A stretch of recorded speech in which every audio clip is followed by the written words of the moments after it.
Hello guys, welcome to 5th generation Hobby Shop and welcome to another quick review and testing. Welcome to another vlog. Okay, shoutout natin si Sir Rodrigo. Sir, welcome to 5th generation Hobby Shop. This is the Walther PPQ M2 T4A. So this is training for engagement, meaning ng T4A, training for engagement. Caliber 43. As you can see, makikita nyo yung kanyang barrel, napakalaki oh. Yan.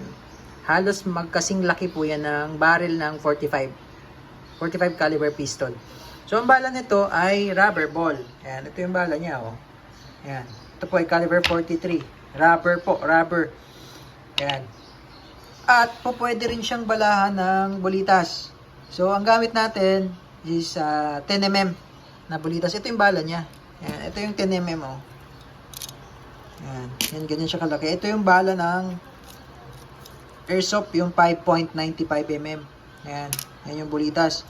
Ito naman yung 10mm na bala nitong caliber 43. Ayan, ito yun oh. Bulitas yan. Ayan, CO2 powered pa rin siya. 12G cartridge. Ayan, ito yung magazine niya na 8 ang laman. 8 rounder. Ayan, oh, laki ng butas ba? Oh, 8 ang laman yan. Ayan, ito yung unit. Ayan, Walther PPQ M2. Ayan, naka-tritium sight. Ayan o. T4A, caliber 43. Ayan. Pwede mo siyang lagyan ng accessories. Katulad ng flashlight. Ayan. Blowback po siya, blowback. So, nakakasa po ito, nakakasa. Nakakasa yan. Blowback siya. Okay. So, load tayo. Ito may ano siya, extra na spring ng magazine. Mayroon siyang free, extra. Okay, load tayo ng rubber ball and also load din tayo ng steel ball. Okay, so ganito lang po paglo-load ng bala. Dali lang naman siya eh. Yung spring, alalayan mo lang. Yan. Tapos, sa CO2 naman, ito pinatakan ko na siya ng oil. Every time na mag-load kayo ng CO2, lagyan nyo lang ng konting oil. May free siyang silicone oil. Pero wala siyang kasamang alin. Madali lang naman hanapin ang alin. Number 6 ata to. Yan. Tapos, higpitan lang natin. Kailangan medyo mabilis lang ang pihit. Tamang higpit. Pwede siyang i-stock dyan. Walang problema. Kahit matagal siya dyan, walang problema yan. Okay, so caliber 43 rubber ball. Testing.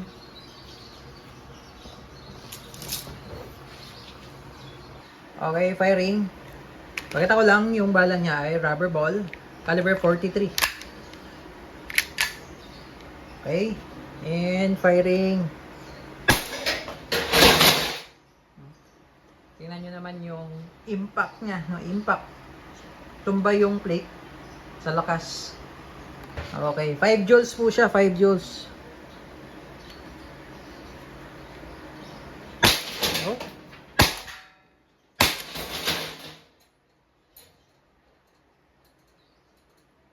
Grabe oh. Ganun siya kalakas.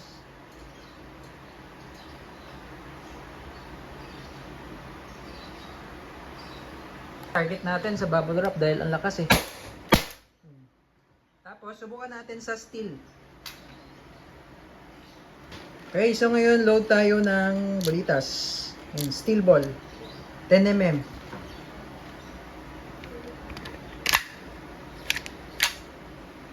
Firing. Lakas. Ayan. Caliber 43. 5 joules. T4A Walther PPQ M2. Goods na tayo, sir.